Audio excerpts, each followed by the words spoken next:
And welcome back. Ben Brammer, how are you? I'm good, thank you, Andrew. How are you? Very good, thanks. How was your summer? It was good, thank you, yeah. Okay, let's crack on, and why not talk about some of the highlights and maybe lowlights of films you've seen over the last 3 months? Yes, these are in order of ascending quality, Right. so from the worst going up to the best. Okay. We have The Mummy, Yeah. starring Tom Cruise and Russell Crowe. I did not like this film. I really didn't enjoy it. I thought The Mummy was good. Sophia Boutella plays the mummy in herself, and she's really good. But frankly, there's not enough of her, and just everything else is just flat and boring, in all honesty. I'm surprised that you put Transformers ahead of The Mummy, it has to be said. Because the one thing I'd give to Transformers, the CGI is flawless, and like you can't really fault Transformers on that. And Anthony Hopkins is brilliant. He's just having a lot of fun. Yes, but you want to know, don't you, dude?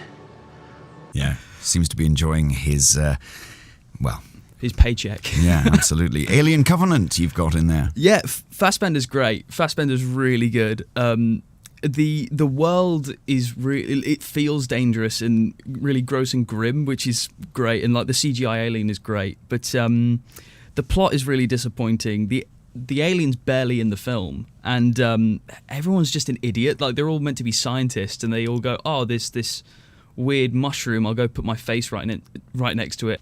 Logan Lucky you've got in there with, I guess it's because Daniel Craig's so good in it. He's great. He's really good. I am incarcerated. I'd say the pacing's a little bit off. I wouldn't say it's a length issue, but I just think it's just it drags in places, I'd say. How many yards away is the vault? 20 yards. I don't know, maybe 30. Is it 20 or is it 30? We are dealing with science here. Next up, we got War of the Planet of the Apes as well. It's a really good wrap-up to the trilogy. I wouldn't mind seeing another one, because Andy Serkis is just phenomenal playing anything that isn't human, really. You're a liar and a thief. It's mine. I won it. It was me. We only won because of me. And me.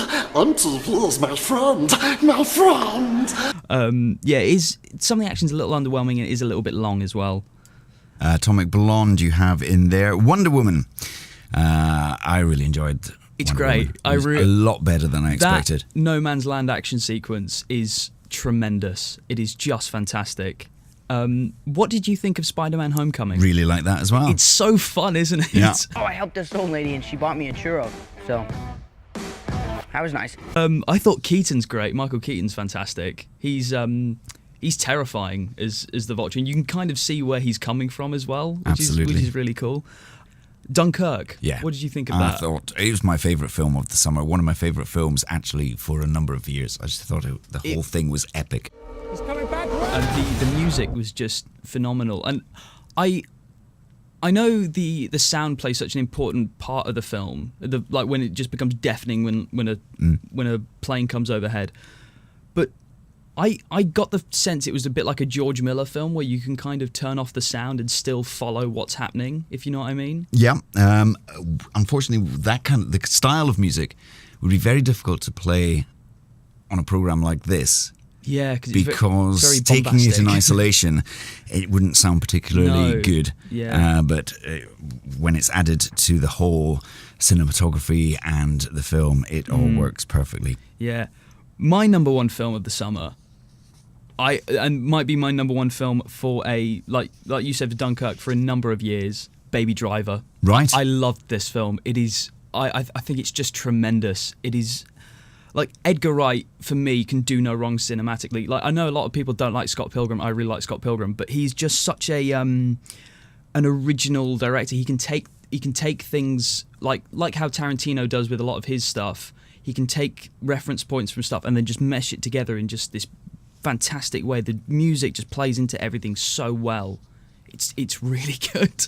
Right, so that was the highlights of the summer. Let's move on to what's going on here and now. Any movie news for us, Ben? And to watch. Yes, John Cena is rumoured to play Shazam in the Shazam film that should be starting to film next year. So if this is true, he's going to be opposite The Rock. So John Cena versus The Rock in a superhero film. Okay. That should be interesting. What have we heard about King Kong versus Godzilla? Yeah, so the director, Adam Wingard, who also directed The Guest, I don't know if you've seen that, but that is a tremendous film. That is one of my favourite films. He said that the film is going to be dark and that there's going to be a definitive winner. So it's got to be Godzilla, right? Well, you'd have thought. Yeah. But you never know, actually. Yes. Martin Scorsese, now, he's producing something in the sort of Batman genre? Yeah, he's going to be producing a Joker origin film, which is going to be separate from all the other DC films like the Justice League and Batman v Superman and all that sort of stuff. So Jared Leto won't be the Joker, which he is not happy about. And they're eyeing Leonardo DiCaprio. Well, there's a surprise. Martin Scorsese and Leonardo DiCaprio. Who'd have thought it? Yeah, they said it's going to be a gritty crime film set in the 80s, and it's going to be more in line with Scorsese's earlier work like Taxi Driver, and Todd Phillips, who directed the Hangover trilogy and War Dogs, might direct it as well. And moving on to look at some details about the next Bond film. Yeah, so some details have reportedly been leaked, saying that we know that Daniel Craig's going to be returning for Bond 25. Yes. Daniel Craig, will you return as James Bond? Yes. Because you know how Spectre was basically on Her Majesty's Secret Service Part 1? Like, he rides off into the sunset with the girl at the end. So apparently the beginning of the movie, he's going to be retired from the Secret Service, and he's going to be married to Leia Seydoux' Dr. Madeline Swan, and she's going to be killed within like the opening minutes of the film, and he's going to be driven back into the service seeking vengeance. He's going to be fighting a blind, almost supervillain-like adversary, and Christoph Waltz might return as Blofeld. That remains to be seen at the moment. I'm with it. I'm hip.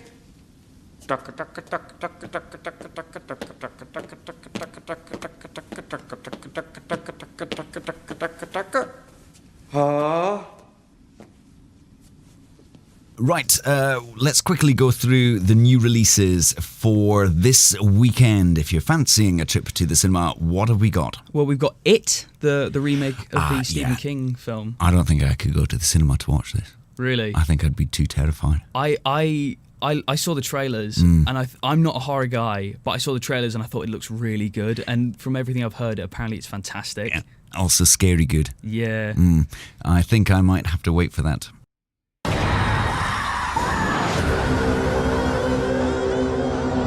Terminator 2, now Judgment Day. This is the 3D version that has been done by James Cameron himself. Really? He did it himself? Oh, wow. I watched it again recently. That bit where Robert Patrick goes through the bars, that is still brilliant. Still awesome, and well worth going to the cinema to see the new version. Somehow it looks, the one from 1991 still looks better than the most recent one, which is weird.